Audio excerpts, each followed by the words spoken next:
Some of your favorite whiskey flavors have never touched a still. It's all of those flavors that come from aging in a barrel. But what happens when you capture those barrel-aged flavors, isolate them, and distill them? In other words, what does a distilled barrel taste like? But before we get into this, first you gotta understand how we got here. So back in the day, we did an experiment. We're always putting new make whiskey with like their flavor profiles, you're putting that into a barrel, and then they mature together, they influence each other, and they developed into like a beautiful whiskey. But what happens whenever you start with something completely neutral, flavorless, like a vodka, and put it in a barrel? So the thing that comes out over time, after a year and a half, in this case, the only flavors are coming from the barrel themselves. If you're not starting with any kind of new make profile, you're just putting in that neutral spirit, what is the barrel and only the barrel imparting into that spirit? Interesting, now we know we had the silly old goose vodka, the aged vodka. But then the question became, because why not? What happens whenever you put the aged vodka back into the still? What happens whenever you put the aged vodka back into the still? Because those flavors from the barrel, those have never seen a still. What flavors from this aged vodka are gonna carry through the distillation process? What do you think's gonna happen? I think it's gonna show up. I think it's gonna be just that slight woody, probably no vanilla. Maybe like a vodka switched around in a barrel so it doesn't get oaky oak. Now we're about to find out, are those flavors more water soluble, which is left behind in the still, or are they more ethanol soluble? So distracting. Or are they more ethanol soluble so that they would carry through the distillation process? What I'm hoping for is it doesn't take it all the way back down to zero. I mean, we know stuff showed up in the Phoenix, but that was in those barrels for 15 years, and that wasn't neutral before. It was a bourbon style, mostly corn spirit. Wow, this is a lot of aged vodka. We have how many gallons going in here? This will be about 110. I'll probably top off a few more gallons when it's in the still. We started off with full drum at 127 proof. Slow proofed it down. This is gonna be a weird one because these aren't flavors that you're looking at throughout the distillation process. Those flavors are coming from the new make flavor profile. You're getting no new make notes. The only notes are gonna be coming out of the spirit safe. Those are aging notes from these 15-gallon Char 3 new oak barrels. So there may be no cuts in this. It could just be one giant hearts cut. Okay.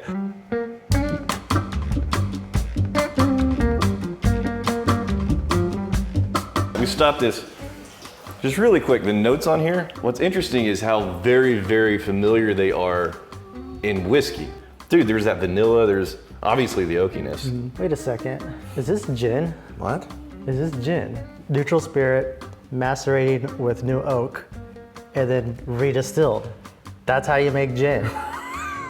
This is gin. Now what, hold on a second, hold on a second. Now gin is like botanicals and whatnot. But the wood, charred oak is the botanical.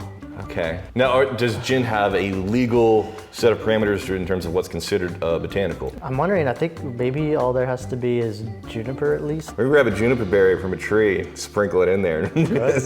I've got a little tiny sack of dried there's berries a fucking on juniper in there. All right, yeah. We'll look at the actual specific legal requirements for gin.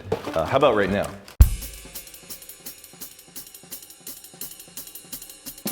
Juniper. Oh gosh, you want to put it in there? Yeah, shoot first, ask questions later. Gin! Gin! I mean, now I do have to add the ingredient of quarter gram of juniper to the distillation. Yeah. That's it. Okay, we're gin makers now.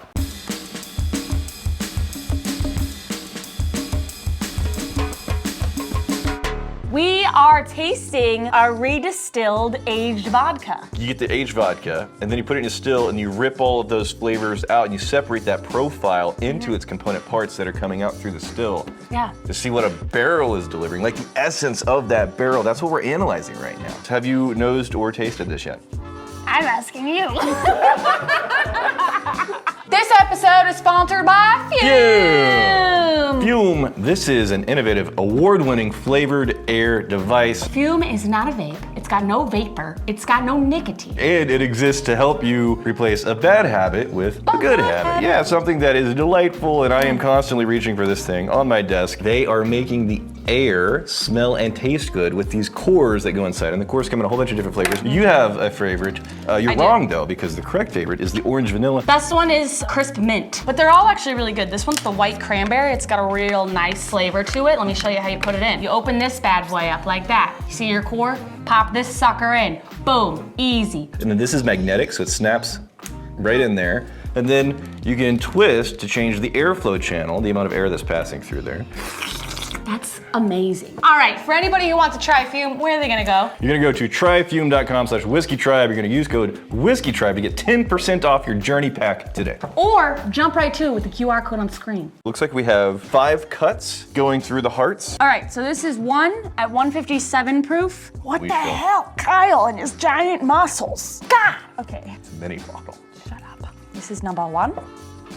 There's definitely something in there that's not just neutral ethanol. I don't know, I get ethanol and Play-Doh. Yeah, but it's that, is it the tannin? That kind of, because these are going to be isolated. Like uncharred staves. Okay, tanniny wood. Yeah, Oh, that's interesting. Huh. This is the original.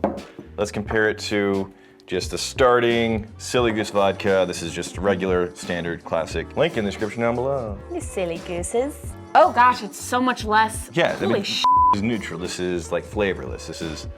Whoa. And the comparison, the AB, absolutely, there are some flavors, some notes. Not even deep wood, just kind of like, here's a surface level of wood. Here's a 2x4. Yeah. Put it in your vodka. Here's the stick that goes in a popsicle. Yeah, moist popsicle stick. You ready to taste it? So I'm gonna taste the original first. Okay, I will too. Okay. Yeah, that original. tastes like vodka. Yeah. There's a sweet cream character. Wow, that's actually not bad. Yeah, it's like a sweet cream. And then just a little aftertaste of some potpourri. Okay. I feel like if vodka usually tasted like that, people would be into it. Number 2. So this one is the 151 pour. Is that a grassy? What is that? It's more like a bush. A bush. Going back to number 1, it does lose that sweet creamy character from number 1 on the nose. Whoa, now this smells like, Not like a buttercream, but like a hard icing on a cake. The first one, We went back to the number 157. Okay, ready? Okay. God. Oh, that has a little bit more of a thickness and a body. It's Yeah. like the creamy sweetness. The sweetness is still there. oddly for me, more of a punch than the first one did. Oh, Feels but that Play-Doh is coming through harder. thicker in the mouth. Yeah. Are you getting some kind of floral just right on top?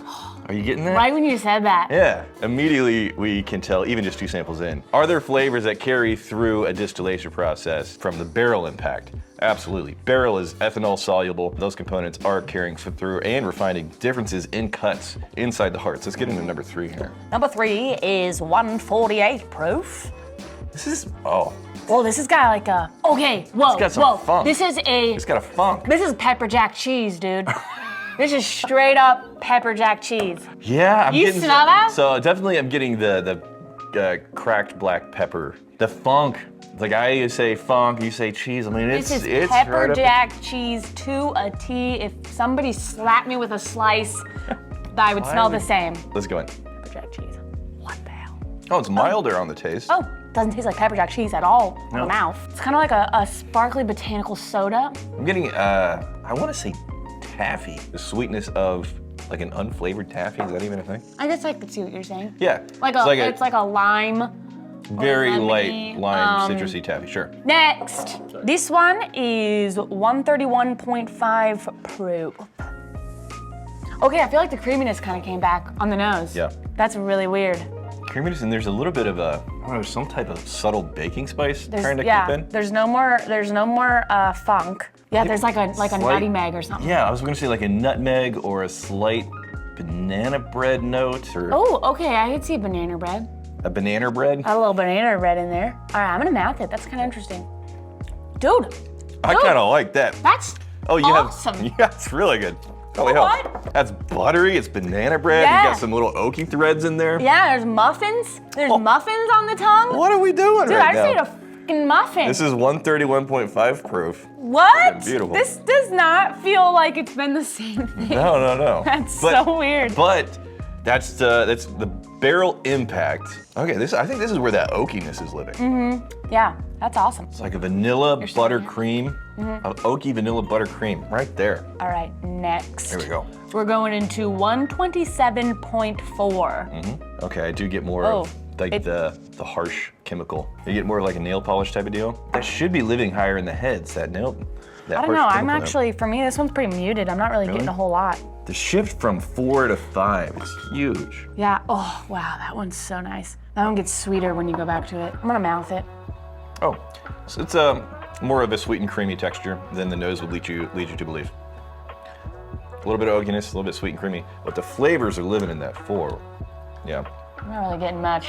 The silly old goose, this is what was going into the still. Like a lot of color, a year and a half, number 3 char. That was aged for a year and a half? Yeah. So we're gonna compare the aged silly old goose with the combination of these cuts. The combination of all these together is 144.3. Okay. So here's a silly old goose. We'll see if there's anything in here that we recognize whenever it was separated into its component parts. There's that woodiness. It's Oaky, there's a lot of vanilla. yeah, it's like a really steeped tea. Our favorite, I think we both agree, number 4. That's the thing that we really liked whenever you separate out the profile into its component parts. Yeah. So what's the proof on that? It's woodier. Well, this is going to be proof to like this is an 80 proof. We should have kept it at what, 131? You wanna keep it high? 131.5? Yeah, it's way better there. That's just one cut though. Yeah. Because these other pieces went in too. Let's see what this compares. I don't know if it's the proof, but I like this one better. It does feel thicker and nicer, but I think that proof is turning the volume up on those flavors. Yeah, All right. this one does, when you go back to it on the nose, has more of a deeper kind of a caramel. Yeah, you're right. I think that is one thing that we were not finding whenever it went through the still. I don't think that caramel note was coming through. Yeah. The caramel note didn't come through here. There's some stuff that was left behind. It is pretty good. Also, the char. The caramel nut isn't coming through. The char isn't coming through too. Like that borderline smoky, that charred wood kind of character that you get in the aged. That's not coming through distillation. Honestly, it brought out a whole lot more than I even get in this. Like, I don't get any pepper jack cheese. Yeah, pepper jack cheese, and then the vanilla and There's no funk. the creaminess. Whenever you separate it out like that, it does amplify. And I do think we should note that the flavor profiles that we're naming, I think all of these notes would probably be twice as intense if we were in an actual whiskey. Oh, for sure. They're there, but they're more subtle than they would be in just a full-on aged whiskey. This is 144.3. This is a very high proof. Yeah, nice strong vanilla. That's where the flavors are. That's much better. Yeah, I mean, the proof-wise, this is so aggressively high. But to really get a sense of those barrel flavors isolated through a distillation, and only the barrel flavor. Now here's the question, because we started with this experiment, do barrel flavors make it through a distillation process? Are these mostly water-soluble notes that they're imparting, or are they ethanol-soluble notes? They're living in the ethanol. They Most are of them. there. I'm not finding caramel, I'm not finding char, smokiness, but a lot is carrying through a distillation process. Now the question becomes, is this 144.3 proof, where the flavors do show up, which is very high, is this worth doing a third release of the goose line so people can see? I think you're right. I think it does need to be at that high proof to really understand what barrel flavors are carrying through that process. Even if you didn't have these two, to have a vodka that even tastes like this would be cool. Is it still a vodka? It's a gin we put a juniper berry in. Oh yeah. Did you really? Kyle yeeted a juniper berry in there just to see if it can qualify as a gin. So we control the TTB. That's awesome. All right, you magnificent bastards. We are doing an official dry week in the Whiskey Tribe from the 17th through the 24th. That's going to be Friday. It's from noon to noon. Now, to make that a little bit easier, we're going to have a Crowded Barrel Coffee release. This is a Pink Tequila Eleanor barrel. So basically an Eleanor that we finished in Pink Tequila. And then we threw in some beautiful beans. I got the toffee, I got the almond roca, I got caramel, I got peanut brittle, along with that, obviously, that dark, rich coffee flavor. Link in the description down below. Cheers, guys.